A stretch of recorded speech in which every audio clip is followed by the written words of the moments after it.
Are humans to blame for the disappearance of Earth's fantastic beasts? It's hard to imagine, but 1.8 million years ago, Earth was overrun with fantastic beasts.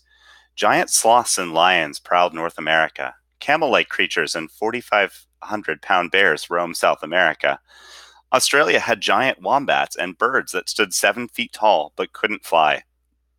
And all of these places had massive creatures with long noses, like the woolly mammoth and mastodon. Where did all these giants go? Today we call these huge creatures megafauna. Officially, they are animals that weigh at least 97 pounds when fully grown, rivaling humans in size. We have some huge beasts like this in Africa, but less than half of these species exist elsewhere. In the past 50 years, archaeologists have come to a conclusion. Megafauna might still be here if humans hadn't arrived on the scene. The overkill hypothesis.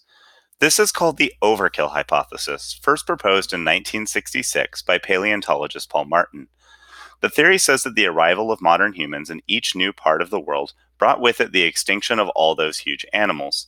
That could have come through hunting these beasts or outcompeting them for food. Martin's theory paints humans as a massive force of destruction and was very controversial when Martin first proposed it.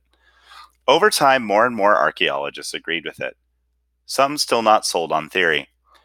However, some archaeologists still don't agree with it. For many of these extinctions, humans probably aren't to blame, says archaeologist Ben Marwick. The key to his argument is to look at the timing. Marwick and other researchers recently found human artifacts in the Medjugorje rock shelter in northern Australia. They may indicate that humans came to the island of Australia 65,000 years ago, which is 10,000 years earlier than scientists once believed. That's critical because Australian megafauna didn't start going extinct until sometime between 60,000 and 40,000 years ago. In other words, people were on the landscape well before megafauna showed signs of extinction, Marwick says. It's like the alibi for humans. It absolves them of central responsibility. Marwick believes his team's find in Australia might kill the overkill hypothesis. He says it's rare that archaeology has such a clear proof that can end decades-long arguments. But my feeling is that this could be one of those moments, he says. Recent findings may completely change the timeline we thought we knew about how and when early humans first traveled across the Earth. Timeline argument. But for two scientists, the same data can tell vastly different stories.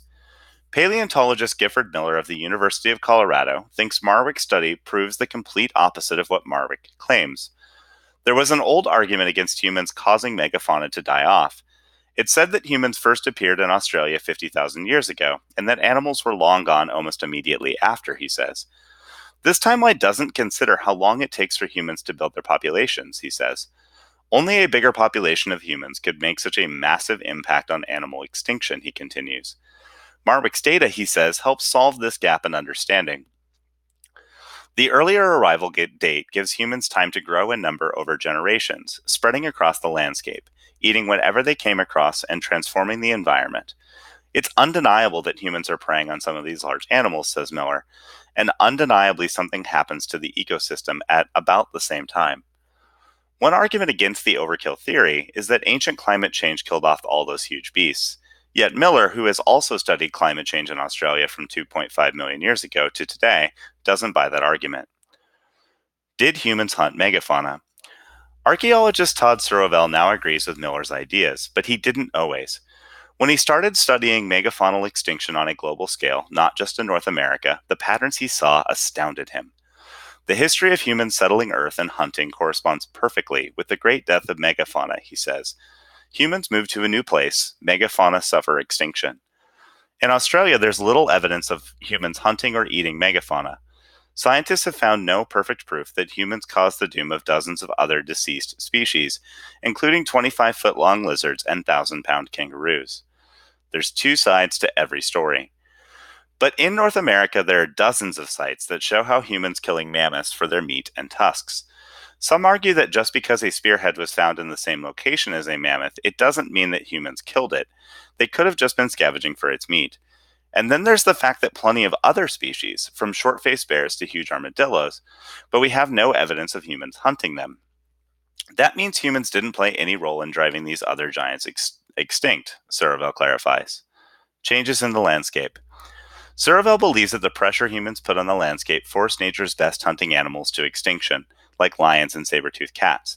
Humans aren't just hunters, we shape the ecosystem around us. By changing the landscape and driving out predators, we may have had a far larger impact than even the deadliest non human predators. For Miller, all the evidence of humankind's ability to alter ecosystems provides evidence of the overkill hypothesis, but that doesn't mean the debate is anywhere near settled. Miller says the debate over whether humans are responsible for extinctions can be about beliefs and values just as much as it is about data.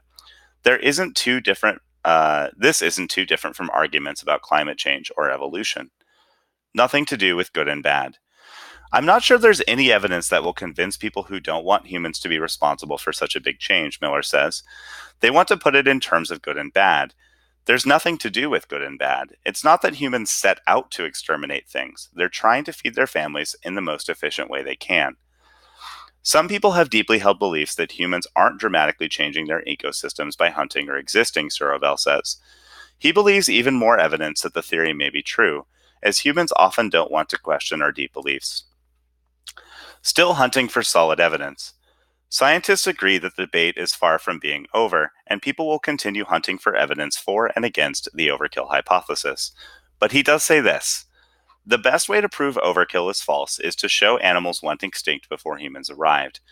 For 50 years now, we've been trying to disprove overkill, Suravel says, but we have failed. That, to me, suggests it's a pretty strong hypothesis, he says.